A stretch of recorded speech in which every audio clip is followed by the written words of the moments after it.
Par Odin et par Asgard, Camille, Paul et Hawa, c'est le moment de mener bataille contre les forces de l'obscurantisme et de l'ignorance. Alors Emerald, gardien de la porte, ouvre la voie jusqu'à Digisgard, le monde du savoir, et laisse entrer les diginautes maintenant. Salut les diginautes, bienvenue dans un live exceptionnel, le seul live de France. Oui, aujourd'hui, nous allons mener une bataille dantesque contre l'ignorance et vous préparer au combat, celui qui vous mènera au brevet des collèges. Oui, nous allons vaincre, oui, vous allez vaincre. Alors c'est le moment de WhatsApper, de Facebooker, d'appeler tous vos potes et de leur dire que la bataille a lieu ici, à DigiSchool. Oui, si vous ne veniez pas ici, eh bien, vous auriez tort. Vous auriez tort, vous avez compris les trucs? Bon. Alors, aujourd'hui, chers amis diginautes, il y en a qui viennent de comprendre, je laisse encore un petit peu de temps. Vous auriez tort, ouais. Alors, aujourd'hui, évidemment, moi, Thor, dieu de la force terrestre tellurique et des volcans, eh bien, vous avez bien compris. Aujourd'hui, nous allons aborder cette notion dantesque, celle qui va expliquer comment sur cette planète, il y a effectivement des séismes et des volcans. Alors, c'est une partie du programme qui est fort intéressante et j'espère que vous êtes bien éclatés durant cette année à faire ce programme-là. Mais nous allons vous préparer à l'essentiel de ce qu'il y a à savoir sur ces parties-là du programme. On va commencer évidemment par les séismes. Et notamment, on va expliquer ce que sont les ondes sismiques. Comment naît un tremblement de terre? Alors, on va commencer par quelque chose que vous connaissez tous. C'est le tremblement de terre qui a eu lieu au Japon le 16 mars 2011. Tremblement de terre qui a eu des conséquences absolument dramatiques. Vous avez ici une illustration du tsunami qui en a découlé. Alors on va vous expliquer aujourd'hui quelles sont les caractéristiques d'un tremblement de terre. Alors sur cette petite carte, vous avez déjà un certain nombre d'éléments, à savoir qu'un tremblement de terre, il est localisé, c'est-à-dire vous avez ici le point de départ du tremblement de terre que l'on va appeler l'épicentre. Et puis, comme vous allez le voir ici, il a une certaine force, une certaine magnitude. Et je suis sûr qu'il y en a derrière cet écran qui confondent un certain nombre de choses concernant les échelles d'intensité des séismes et nous allons clarifier tout ça. Et puis, chose très importante, un séisme, c'est un phénomène qui est bref. Ça dure quelques secondes et très rarement quelques minutes. Donc c'est un phénomène extrêmement bref. Alors qu'en est-il? On va évidemment maintenant rentrer dans des choses un petit peu plus sérieuses. On va rentrer dans le détail puisque nous sommes quand même là ici pour que vous connaissiez l'essentiel de ce qu'il y a à connaître sur un séisme. Eh bien, il faut savoir avant tout qu'il n'y a pas de séisme sans faille. À l'origine d'un séisme, il y a une faille qui est représentée ici sur ce schéma. D'accord? Alors cette faille est due à quoi?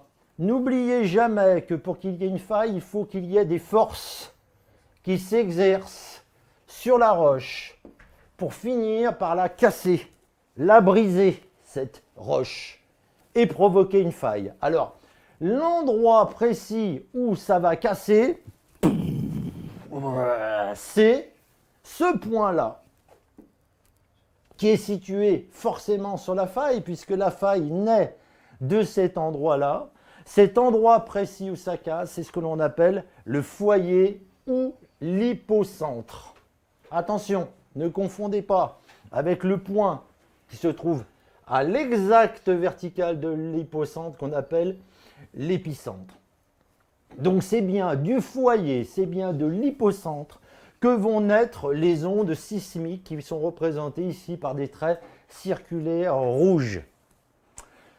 Alors le point le plus court, évidemment, entre l'hypocentre et l'épicentre, il est là, c'est bien l'épicentre, et c'est la raison pour laquelle c'est à l'épicentre d'un séisme que la force sismique, que l'énergie qui est libérée par le séisme va être la plus forte. Alors on vous a schématisé cela à travers ces petits schémas, là où on voit que malheureusement cette maison est évidemment plus touchée que celle qui est plus éloignée de celle-ci. Donc dans l'ordre décroissant des faits, il y a la 1, la 2, puis la 3. Si je résume, un séisme naît d'une faille qui casse en un point précis l'hypocentre, qu'on peut également appeler le foyer, et le point situé à la verticale de cet hypocentre s'appelle l'épicentre. Ça, c'est fondamental pour comprendre la suite. Alors, on va voir que, évidemment, de cet épicentre, les dégâts sont, comme on vient de le dire tout à l'heure, décroissants au fur et à mesure que je m'éloigne. C'est logique. Pourquoi? Parce qu'une onde sismique, c'est quoi finalement? C'est une onde comme les autres, sauf que cette onde, elle a une particularité, c'est qu'elle va être amortie par la nature du sol. Vous verrez plus tard d'ailleurs en lycée qu'effectivement, certaines caractéristiques du sol peuvent même bloquer les ondes sismiques. Alors vous avez ici, sur cet autre schéma, le foyer. Vous avez évidemment à la verticale ici l'épicentre, la faille dont on a parlé, et puis vous avez la profondeur du foyer. Alors, c'est pareil, c'est logique. La profondeur du foyer va être responsable également de la puissance du séisme. Vous comprenez bien que si le séisme est très profond, il y a de nombreuses chances qu'il soit moins puissant que s'il était réellement à la surface. Alors le séisme se propage en surface depuis l'épicentre. Voici une autre représentation. Alors si on insiste assez lourdement à travers 3 schémas sur cet aspect-là, c'est parce que c'est vraiment fondamental pour comprendre la suite. On retrouve notre foyer et puis ici vous avez une illustration. Voilà, si je suis à l'épicentre, les dégâts sont très très importants. Le séisme se propage donc en surface depuis l'épicentre. Attention, on dit bien en surface. Mais je le répète, vous l'avez bien compris, le séisme naît bien au foyer. Donc attention à la confusion que vous faites souvent dans vos copies à ce sujet. Alors les failles, qu'est-ce qu'il y a comme type de failles? Il y a plusieurs types de failles. Il y a 3 types de failles qui vous sont représentés ici à l'écran. D'abord la faille normale. Alors cette faille normale, comme vous pouvez le voir, il va y avoir ici un décrochement du terrain suite à des forces d'extension, des forces qui vont étirer le sol et donc faire casser ici ce sol et provoquer une faille. La faille inverse, c'est le contraire. Vous voyez bien que les forces ici, elles sont de compression. Ça comprime le sol et du coup, il y a un des blocs qui monte. Et enfin, dernier cas, les failles coulissantes, où comme on vous l'a indiqué par des flèches, j'en rajoute ici 2 autres, il y a un déplacement d'un bloc l'un par rapport à l'autre. 3 failles possibles.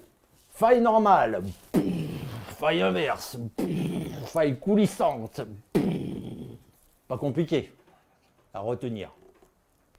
Alors vous allez me dire, mais ça ressemble à quoi ces machins, ces failles dans la réalité? Est-ce que l'on voit réellement quelque chose? Bah oui, vous avez ici une photographie du premier type de faille dont je vous ai parlé, c'est-à-dire la faille normale. Rappelez-vous de ce que je viens de dire à l'instant, lorsque le sol s'écarte, eh bien, un des blocs est descendu.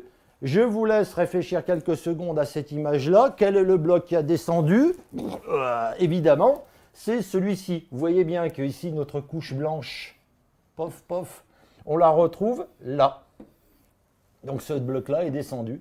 On a bien affaire à une faille normale. Vous voyez que c'est assez évident. C'est le genre de document que vous pourriez très bien avoir au brevet des collèges, ça. Vous voyez, pour illustrer le fait que on veut arriver à vous faire dire qu'un séisme est dû à une faille. Voilà le premier type de faille, la faille normale. Alors, comme on vient de le voir tout à l'heure, il y a évidemment d'autres types de failles. Le deuxième type, c'est la faille inverse. Cette fois-ci, on a des forces de compression qui sont représentées là. Et puis, là, sur cette photo, essayez de deviner quel est le bloc qui est monté. Vous avez ici la faille, le bloc 1, le bloc 2.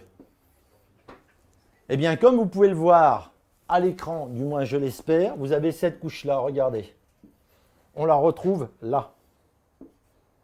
Ça veut donc dire que ce bloc-là est bien monté. Alors, on me pose souvent la question, mais pourquoi ça ne serait pas le bloc 2 qui monterait? Ben, il ne peut pas, le bloc 2. Regardez, l'inclinaison de la faille. Ce bloc-là, on ne peut pas le monter.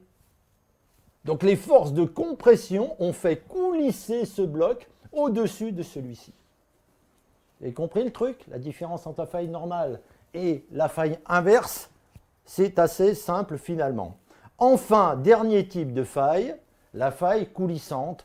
Je pense que c'est le plus facile à repérer. Il n'y a aucun des blocs qui monte ou qui descend. C'est simplement les blocs qui se déplacent l'un par rapport à l'autre. Regardez sur cette route, par exemple, vous avez donc ce bloc qui est passé par là et l'autre dans cette direction. On imagine que la faille est quelque part ici. En illustration, il y a ici la faille de Sant Andreas. Sant Andreas, faille aux États-Unis, où il faut bien imaginer qu'il y a toute l'Amérique qui descend pendant que la partie qui se trouve de l'autre côté de San Francisco et de Los Angeles monte. Là, on est à l'échelle d'un continent. Là, c'est une faille qui est absolument gigantesque. Et d'ailleurs, les Américains s'attendent au Big One, c'est-à-dire ce qui serait un séisme d'une amplitude absolument extraordinaire et qui, évidemment, provoquerait des destructions possibles. Est-ce que vous avez, à ce stade du live, des questions? Oui, on a deux questions. Alia qui voudrait connaître la définition d'une secousse sismique. Alia voudrait connaître la définition d'une secousse sismique. Alors attention à ce terme-là. Je vais préférer parler d'onde sismique. Parce que si ça secoue, c'est qu'il y a une onde. Alors on va voir justement quels sont les types d'ondes qui sont produites lors d'un séisme. On va en dire quelques mots tout de suite après. Donc restez avec nous. Paul qui nous demande quel est le type de faille le plus présent, le plus courant. Ah, très bonne question. On nous demande quelle est la faille la plus présente. Alors, statistiquement, on ne peut pas vraiment dire, et je ne crois pas d'ailleurs que l'on connaisse quel est le type de faille qui est le plus fréquent, mais les plus dangereux, c'est ce qui s'est produit notamment sur le séisme dont je vous ai parlé, la faille de Sant Andreas, qui a déjà bougé. On avait affaire à une faille coulissante. Mais on ne peut pas dire qu'il y a une prépondérance, c'est tout simplement le sol qui bouge. Alors tantôt il bouge dans un sens, tantôt il bouge dans l'autre. Non, il n'y a pas de famille de failles qui l'emporte sur l'autre. Clémence qui voudrait un rappel sur ce que c'est que l'épicentre. Ah, Clémence qui vient de nous rejoindre, c'est bien Clémence. WhatsApp à tes copines de venir nous rejoindre ici et qui veut un petit rappel sur l'épicentre. Très simple, épi ça veut dire au-dessus. Donc c'est le point qui est situé au-dessus de l'hypocentre, au-dessus du foyer. Et Damien qui voudrait savoir si on pourrait avoir un séisme en France. Alors Damien demande s'il pourrait y avoir un séisme en France. Bien sûr, vous verrez une carte tout à l'heure des séismes en France. Il y en a eu de nombreux, il y en a des séismes. Par chance, nous sommes dans un pays où les séismes sont de faible intensité. Il y a 2 séismes qui ont donné lieu, on va dire, à des articles de journaux. C'est notamment celui de Lambesc, dont je vous dirai également quelques mots. Il n'y a pas eu en France de séisme réellement majeur, destructeur, même si dans le sud de la France, vers Nice et Monaco, on sait très bien qu'il y a des failles qui sont relativement actives et qui pourraient très bien, on ne sait pas quand évidemment, donner lieu à un séisme de grande importance. Eh bien, on continue sur les forces qui font bouger notre Terre et qui provoquent non seulement des failles, mais des plis. Attention, c'est une partie du cours que vous ignorez trop souvent. Oui, les failles sont à l'origine des séismes, bien entendu, mais pas que. Il y a également les plis. Vous avez ici une illustration, la démonstration que, oui, la roche plisse, c'est plastique, ça se déforme. La preuve. Eh bien, alors évidemment, il faut du temps, hein, ça ne se fait pas comme ça en quelques années, ça se fait en centaines, en milliers, en dizaines de milliers d'années. Et on a l'impression ici d'avoir un livre qu'on aurait tordu et dont on verrait les feuilles comme ça plissées. Eh bien, ces plis peuvent être de grosse taille et parfois être de niveau régional. Vous l'avez ici, vous voyez ici par exemple une maison, hein, vous voyez la taille ici du pli en question, hein, absolument gigantesque. Eh bien, lorsque l'on a affaire à des plis, eh bien, il y a également, dans certains cas, des séismes. C'est la raison pour laquelle on vous a expliqué que que la formation des montagnes, parce que finalement un gros pli, c'est une montagne, eh bien la formation des montagnes peut donner également naissance à des séismes. Donc pas uniquement les failles, mais aussi les plis. N'oubliez pas ce petit point du cours qui est trop souvent négligé. Je suis donc en train de vous dire que ce qui peut faire naître un séisme, c'est deux phénomènes, plis et failles.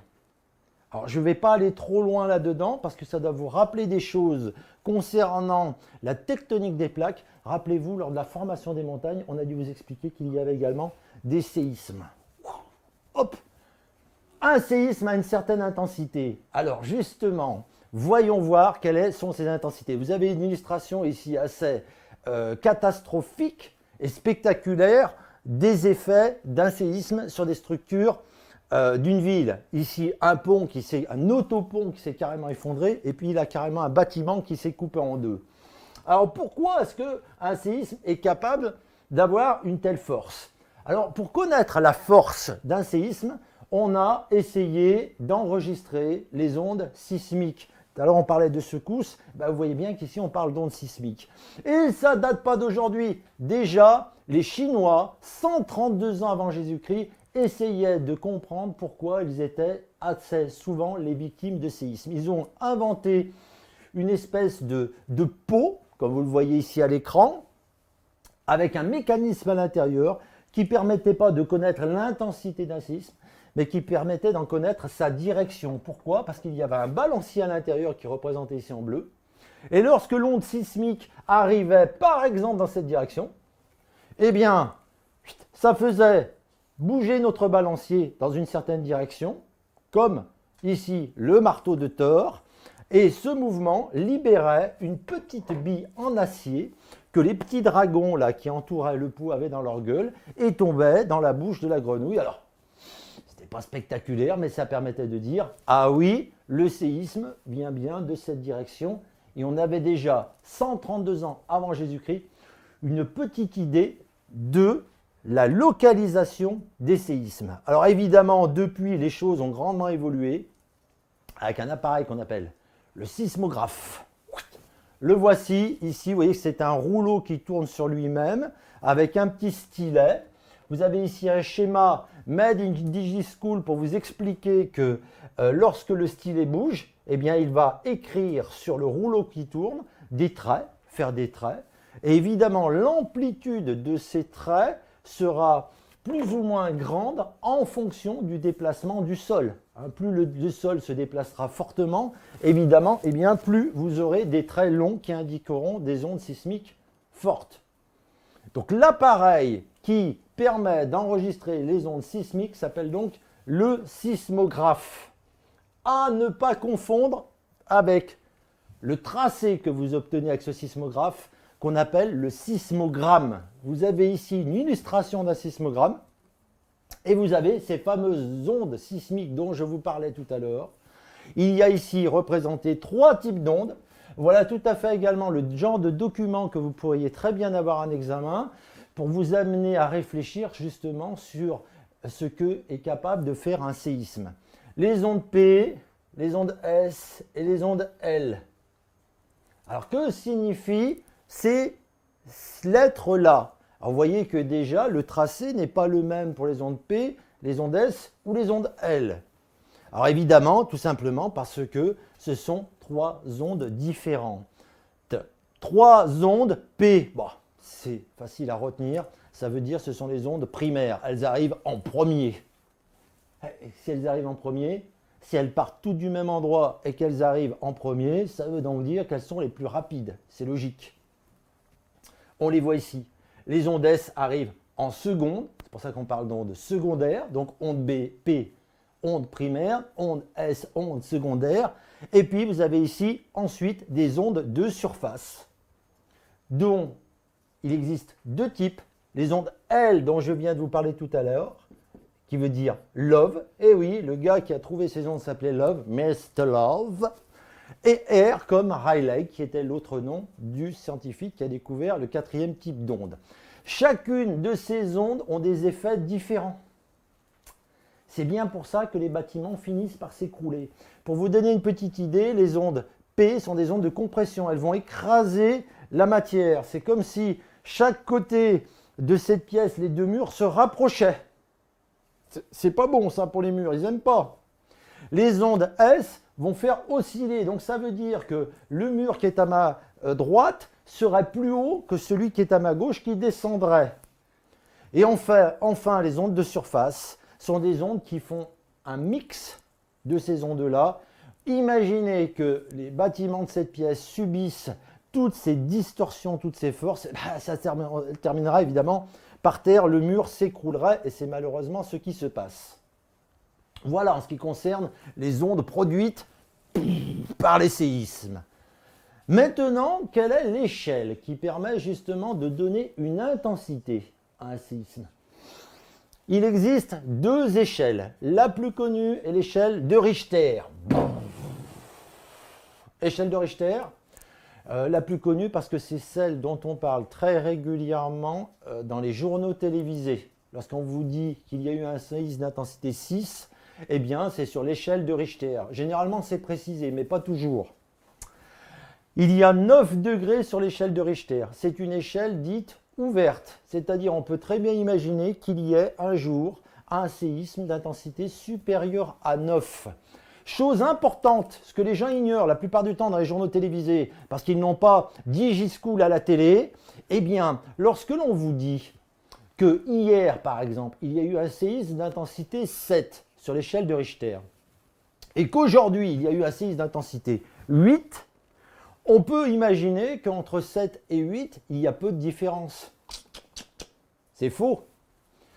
Il y a un écart de 32, c'est-à-dire que le séisme d'intensité 8 est 32 fois plus puissant qu'un séisme d'intensité 7. Et ça, c'est dommage que dans les journaux télévisés, lorsqu'on parle d'un séisme, on ne le précise pas, parce que finalement, on dit oui, bon, 7, 8, c'est pareil. Pas du tout. Donc vous imaginez bien que lorsqu'on passe d'un séisme d'intensité 6, qui est à peu près l'énergie libérée par la bombe d'Hiroshima, lorsque vous passez à 7, c'est 32 fois ça, puis 32, on est à 1000 fois plus. 32 fois 32, on est pratiquement à 1000.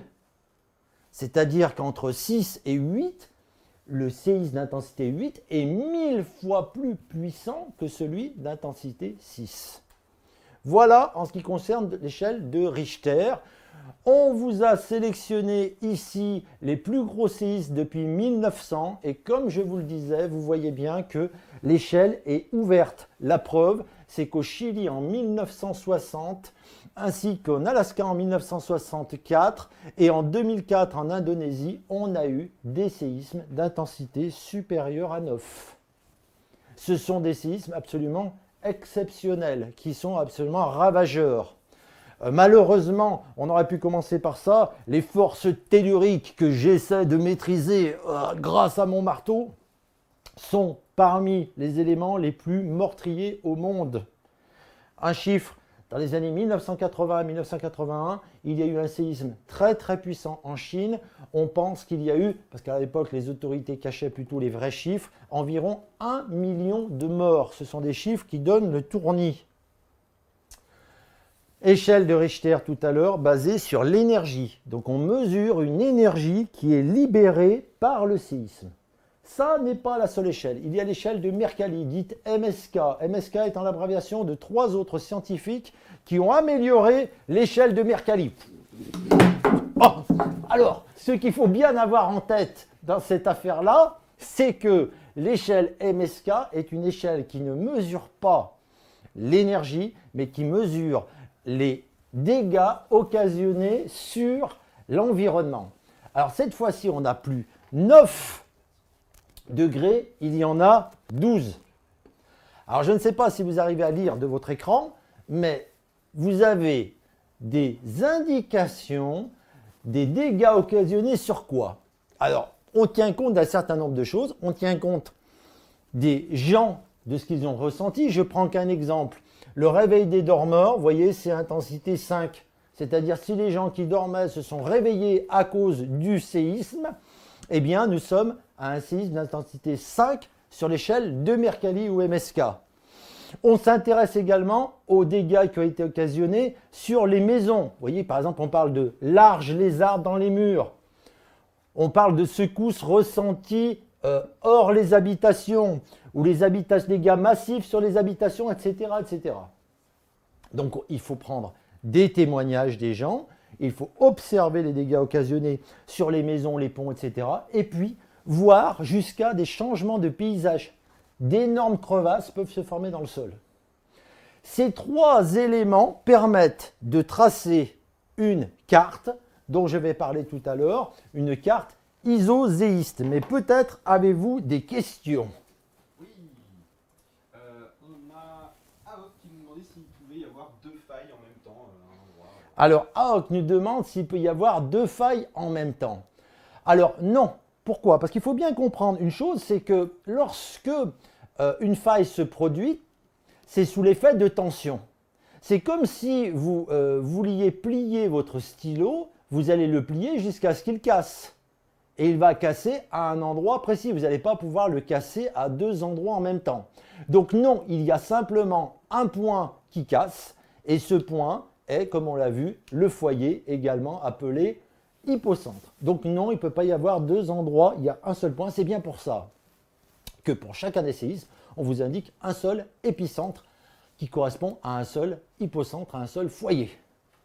Juliana qui voudrait savoir ce que c'est que quand on parle de magnitude, ce que ça veut dire. Ouh, très bonne question, ça j'avais oublié. Bien joué Juliana, c'est bien, vous suivez, vous commencez à être bon là les gars. Ah, très bien. Eh bien la magnitude, c'est effectivement l'énergie libérée par un séisme et c'est grâce à la mesure de cette magnitude que l'on peut déterminer à quel degré sur l'échelle de Richter on se trouve. Julien qui nous demande où est-ce qu'il y a le plus de séismes dans le monde. Ah, Julien demande où est-ce qu'il y a plus de séismes dans le monde. Alors Julien, si tu te rappelles bien ton cours concernant la tectonique, on en fera un d'ailleurs cours à ce sujet, un live également sur la tectonique. Rappelle-toi, il y a une concordance, c'est d'ailleurs ce par quoi je terminerai ce live, des zones où il y a des séismes et des zones où il y a des volcans. Alors ces zones, quelles sont-elles? Très rapidement, zone d'accrétion dorsale océanique, zone de collision, zone de subduction. C'est là où se trouvent les endroits où il y a le plus de séismes. Vous en verrez une carte tout à l'heure. Land Science qui nous demande s'il y a d'autres échelles que celles que tu as. Land Science nous demande s'il y a d'autres échelles. Non, il n'y a pas d'autres échelles. C'est déjà pas mal.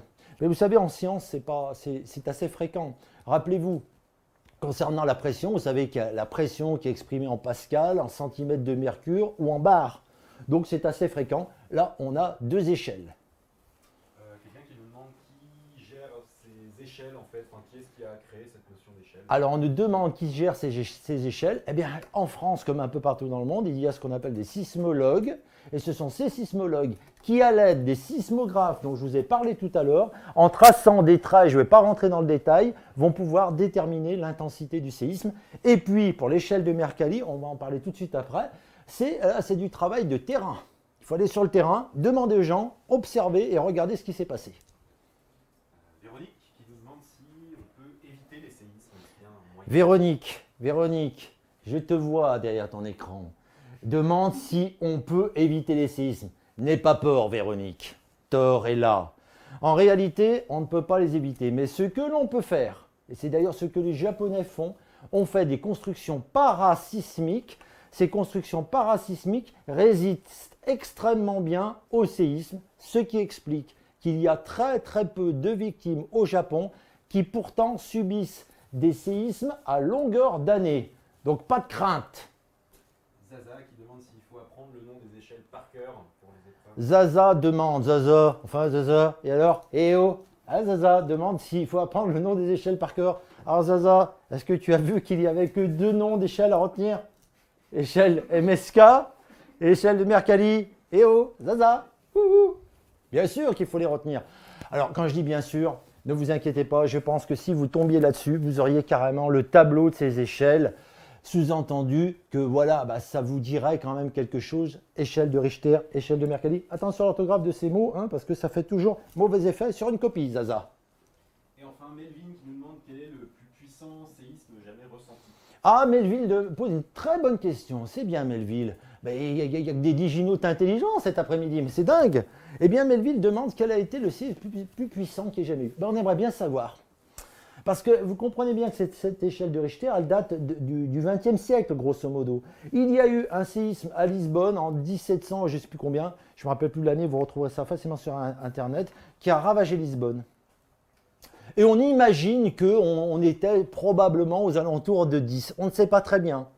Mais oui, il y a eu des séismes extrêmement puissants qui ont frappé la Terre. Alors maintenant, vous l'avez vu, celui qu'on a enregistré depuis 1900, c'était 9,5 ou quelque chose comme ça.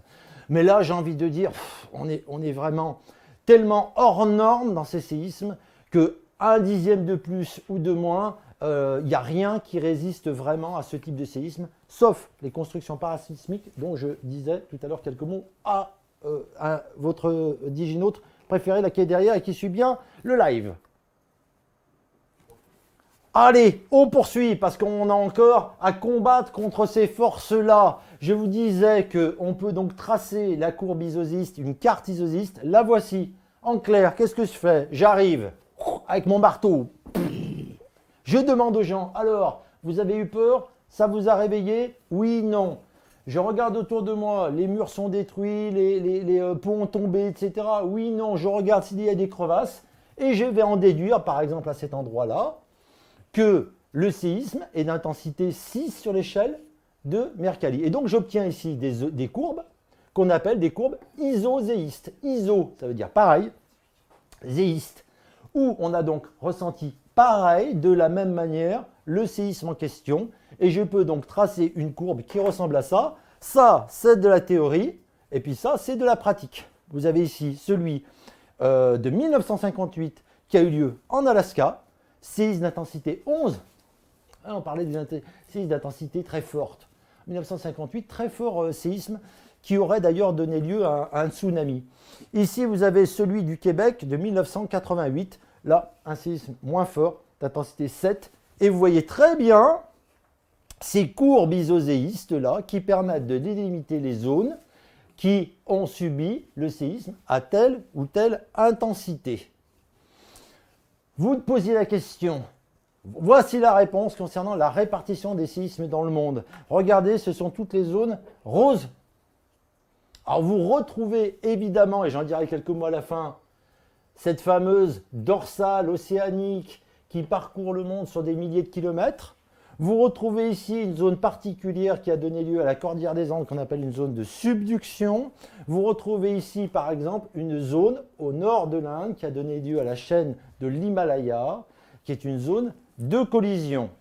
Donc la dorsale, la subduction, la collision, ce sont les zones sur Terre où il y a le plus de séismes, et pour cause, puisque ça bouge sans cesse.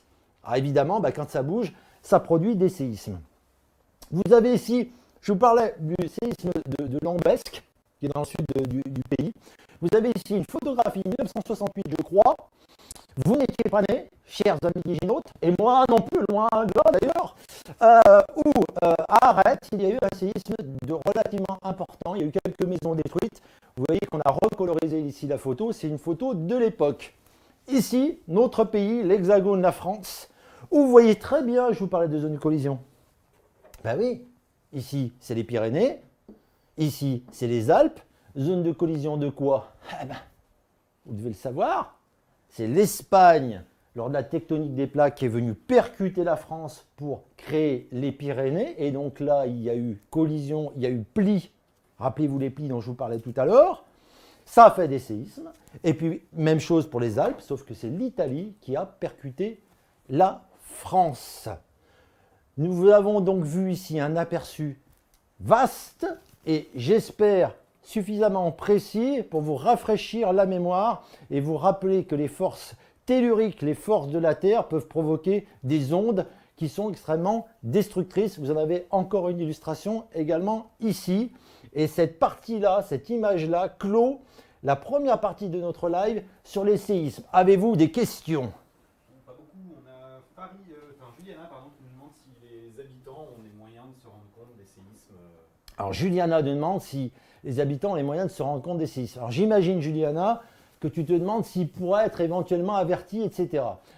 Malheureusement, non. On ne sait pas aujourd'hui prévoir les séismes que j'ai dit tout à l'heure. On peut simplement construire des habitations qui résisteront au séisme lorsque ce séisme aura lieu. On n'en est pas encore là, ça on ne sait pas faire, on ne sait pas le prévoir. Et quelqu'un qui nous demandait un peu plus tôt, j'ai pas noté le nom, mais effectivement qui nous demande pourquoi il n'y a pas plus de bâtiments séisme je sais pas. Alors un diginaute nous demande pourquoi il n'y a pas plus de bâtiments antisismiques, aux normes antisismiques, parce que ça coûte de la caillasse. On estime que le surcoût d'une construction parasismique, on parle de construction parasismique, donc antisismique, sera de l'ordre de 20%. À Monaco, pour vous donner un exemple, tout comme au Japon, les constructions sont obligatoirement parasismiques. Parce qu'on sait que ce sont des zones qui sont sensibles et qui pourraient éventuellement subir un séisme d'importance. Eh bien, nous passons à la deuxième partie de ce live. Alors, ceux d'entre vous qui n'ont rien compris au volcan, c'est le moment d'appeler vos potes, de WhatsApper, de Facebooker, bref, de faire passer les ondes d'un diginaute à un autre pour lui dire « Viens voir le live sur les volcans » parce que cette partie-là est très importante. Alors, effusif ou explosif ?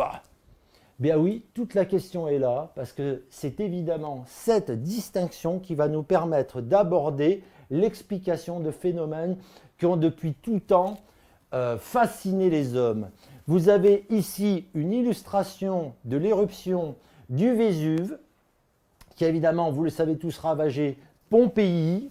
Et à l'époque, les Romains, puisque c'est en Italie, c'est les Romains, pensaient qu'il y avait au fond des océans le dieu Vulcain, qui me ressemblait un peu comme ça, et qui forgeait les armes, et en forgeant ces armes, eh bien, les flamèches des armes sortaient du volcan, et ce qui donnait lieu à la lave.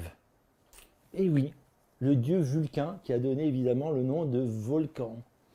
On sait maintenant qu'évidemment tout ceci est faux, mais on attribuait évidemment des pouvoirs particuliers aux divinités qui pouvaient vivre dans ces volcans. Encore aujourd'hui, le Kilimandjaro en Afrique est considéré comme sacré. C'est une montagne volcanique, c'est un volcan qui est considéré comme sacré. Et le Fujiyama, qu'on appelle également le mont Fuji, sachant qu'en japonais, Fujiyama veut dire mont Fuji, sacré également. J'en profite pour vous dire, pour ceux d'entre vous qui voudraient aller au Japon, avant d'avoir une belle photo comme ça du mont Fuji, c'est pas évident parce que très souvent, il est caché par les nuages. Deux très très beaux volcans dans le monde. Il y a plus de 1000 volcans en activité dans le monde, pas en éruption, en activité. Alors, partons du début. Effectivement, il existe deux types de volcans. Vous avez dû le voir en cours. Les volcans rouges et les volcans gris.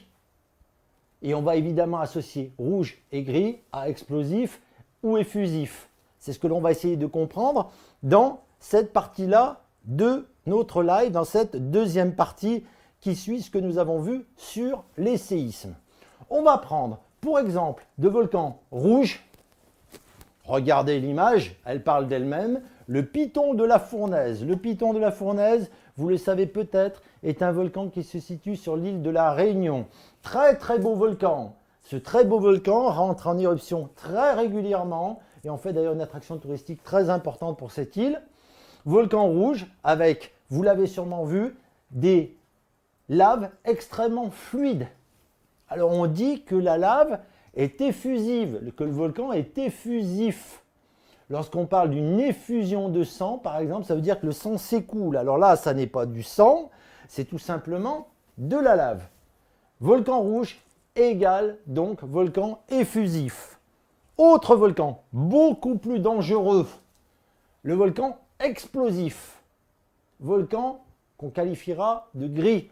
Vous avez ici à l'image l'illustration de cette grisaille, on va dire, puisque, comme vous pouvez le voir, ce sont des volcans qui produisent moins de lave, mais qui produisent énormément de cendres grises ici. Un exemple particulièrement spectaculaire, le mont Sainte-Hélène en 1981. Éruption que l'on considère comme étant la plus puissante du XXe siècle. Voyez que voilà à quoi ressemblait le mont Sainte-Hélène avant l'éruption. Et ensuite, après, elle a été complètement décapitée, cette montagne, par l'éruption elle-même. Et elle a été décapitée sous l'effet d'une nuée ardente. Et c'est là la dangerosité des volcans explosifs, des volcans gris, c'est qu'ils produisent une espèce de colonne qui s'échappe du volcan à près de 1000 km/h à une température d'environ 800 degrés, et ce sur des kilomètres. Et le véritable danger des volcans, vous l'avez compris, ce sont donc ces volcans gris dont vous avez ici l'illustration. Voilà une nuée ardente. C'est très difficile de filmer ou de photographier ces nuées ardentes parce que c'est dangereux. C'est dangereux de s'en approcher. Mais moi, Thor, je peux m'en approcher sans danger. Une autre illustration de ces nuées ardentes. Alors, vous avez aussi ici une illustration de ce que sont les cendres. Attention, hein, ce n'est pas parce que c'est gris, ça n'a rien à voir avec les cendres de votre cheminée. Ce sont des particules, des gouttelettes de lave extrêmement chaudes. Là, c'est pareil, on a aux alentours de 800 degrés et qui finissent par tomber et se refroidir, durcir. Et vous voyez, ça s'apparente un petit peu à de la neige. Alors, on va maintenant s'intéresser à ce que produisent les volcans. Qu'est-ce qu'ils produisent? Alors, on donne des noms scientifiques à ce que les volcans produisent. Ça va du plus gros au plus petit ou inversement. Le plus petit, vous l'avez compris, ce sont les cendres qui tombent à un point tel que lors d'une éruption où il y a beaucoup de cendres, eh bien, les alentours autour du volcan sont plongés dans la nuit noire. Les gens sont obligés d'allumer les feux de leur voiture pour pouvoir circuler, tellement il y a de cendres dans l'atmosphère. Et puis, des blocs. Vous voyez, la taille de ce bloc est assez considérable, mais certains blocs peuvent atteindre la taille d'une petite maison. Alors ça, il ne faut pas se prendre ça, évidemment, sur le crâne. Entre les plus petits et les plus gros, eh bien, il y a d'autres éléments de taille intermédiaire. Vous retrouvez ici un petit schéma sur lequel on vous indique les cendres, ici illustrées par cette photographie dont je vais vous parler également. Ensuite, un petit peu plus gros, on a des lapillis qui sont représentés ici. Vous voyez la taille de ces petites choses, vous en avez déjà vu, j'imagine. Des scories, c'est légèrement plus gros que les lapillis. Des bombes, ce qu'on appelle une bombe, c'est-à-dire c'est un morceau d'une vingtaine, d'une trentaine de centimètres de lave. Et enfin, les blocs. Si je résume, plus petit, cendres, lapillis, scories, bombes et enfin, blocs. Et vous avez là tous les produits du volcanisme. À quoi maintenant ressemble un volcan? Parce qu'il faut bien comprendre une chose concernant les volcans. Quand on parle de volcan aux gens, bien souvent, ils imaginent ceci. Je ne vais pas vous détailler la légende du volcan, vous l'avez sûrement dans votre cours. Eh oui, ça, il faut le savoir. Vous devez connaître la légende des volcans. Parce que dans un contrôle, il y a de fortes chances que vous tombiez sur la légende d'un volcan. Mais tous les volcans ne ressemblent pas à ça. Ces volcans, la forme de ces volcans, ce qu'on appelle des appareils volcaniques.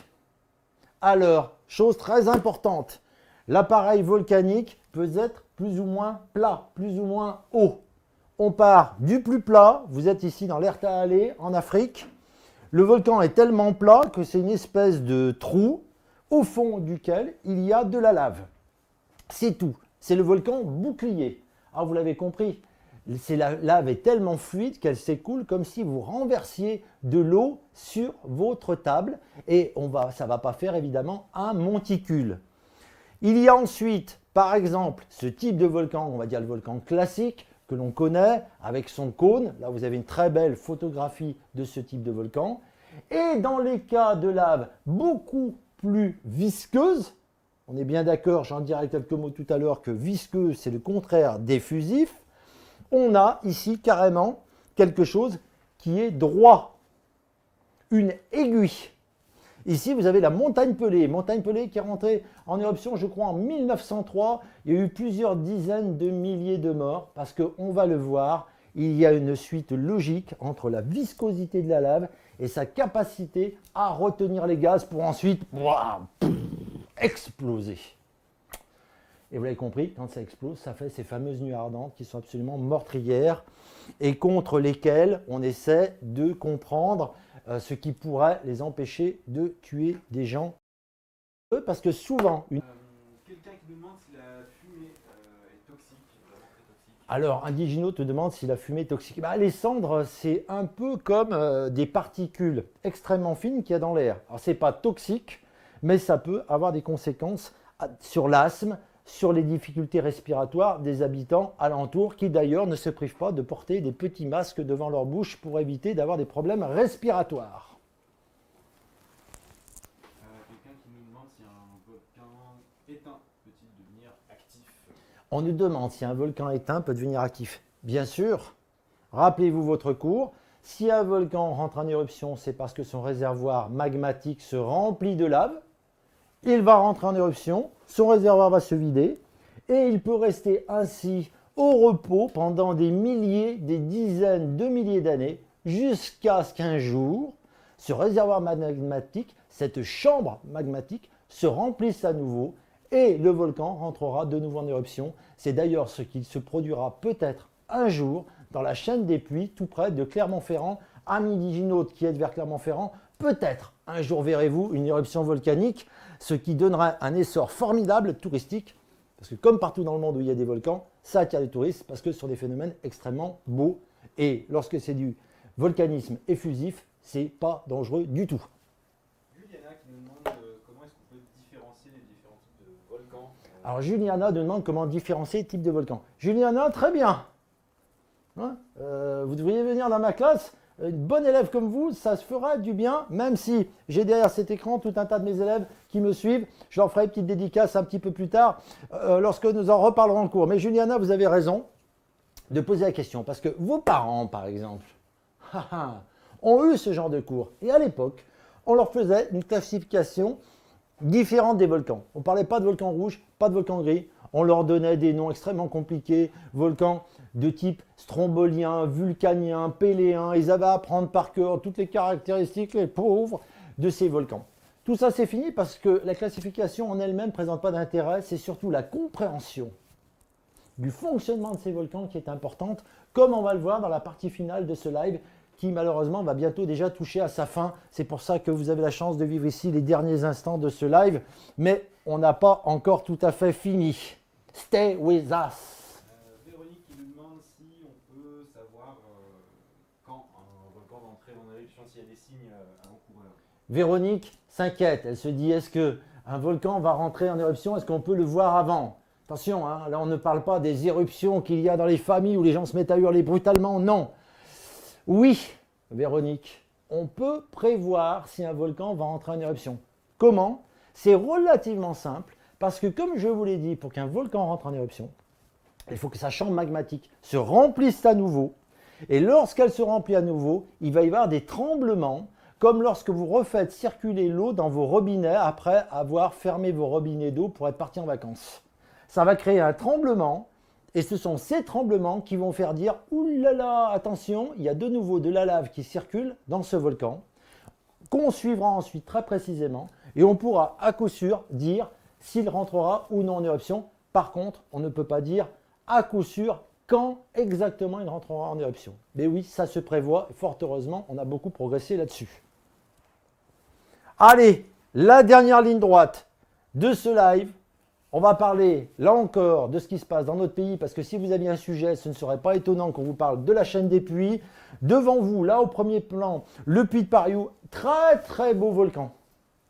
Très très beau volcan avec un très beau cratère. Si cet été, vous avez envie de faire une belle balade, il y a beaucoup de touristes qui vont y manger au sommet, avec cette vue magnifique sur le Puy de Dôme et sur toute la chaîne des Puys. Ce sont des volcans éteints depuis fort longtemps, mais vous avez ici une belle illustration de deux types de volcans dont on a parlé. Ici, un volcan classique effusif qui produisait de la lave, donc un volcan rouge. Et puis derrière, le Puy de Dôme, et vous voyez qu'il est plus haut, ça veut dire que sa lave était plus visqueuse, et donc il avait un type d'éruption explosif. Ça fait toujours bizarre de se dire qu'à quelques kilomètres seulement à vol d'oiseau, il y a eu deux volcans dont les explosions étaient totalement différentes. Alors justement, pourquoi un volcan est rouge ou gris? rouge avec beaucoup de lave, assez plat, pas très haut en tout cas, gris, beaucoup plus haut parce que la lave s'est accumulée, est capable de faire des nuits ardentes comme vous en avez une illustration ici, eh bien c'est dû à la viscosité du magma. Et c'est là-dessus que nous allons terminer, c'est très technique et très important. Et c'est d'ailleurs quelque chose qui vous servira au lycée également. S'il y a des lycéens derrière cet écran, et je suis sûr qu'il y en a, ça doit vous rappeler des choses. Ici, vous avez de l'eau. De l'eau, c'est fluide, ça s'écoule facilement. Ici, vous avez du miel, fait par les abeilles. C'est beaucoup plus visqueux. Eh bien, cette viscosité, qu'est-ce qu'elle va changer? Ou cette fluidité? C'est logique. Si vous mettez du gaz dans de l'eau, les bulles de gaz, elles remontent, elles s'échappent. Si vous mettiez du gaz dans votre pot de miel, ces bulles de gaz resteraient coincées. Mais coincées jusqu'à quand? Jusqu'à ce que la pression devienne suffisamment forte pour faire exploser votre miel. Et vous voyez bien que la fluidité ou la viscosité de la lave va être responsable du type d'éruption. Ici, vous avez un tableau qui résume très bien cela. Vous allez me dire, mais la viscosité dépend de quoi? Eh bien, faisons un peu de chimie. La viscosité dépend de la quantité de silice qu'il y a dans le magma. La silice, c'est quoi?